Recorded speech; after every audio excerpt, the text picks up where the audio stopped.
هذا شكل الشيبساية العراقية وهذا شكل الشيبساية السعودية. تعالوا خلينا نشوف الطعم هسه. نبلش بالعراقي. بسم الله.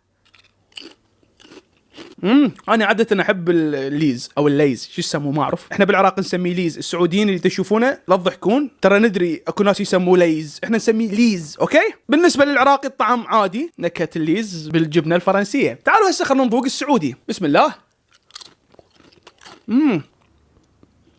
احس العراقي بيه نكهه اقوى، والسعودي قرمشته قليله. يعني بعد انت قيم الصوت، قيم الصوت بعد. هذا العراقي وهذا السعودي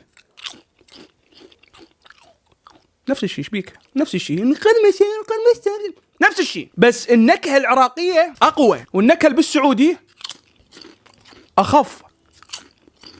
يا اخي بعدين قاعد احسه مو مقرمش مثل العراقي، يعني مو يابس، تحسوا شلون كعكه، ما اعرف يمكن لين صار له هواي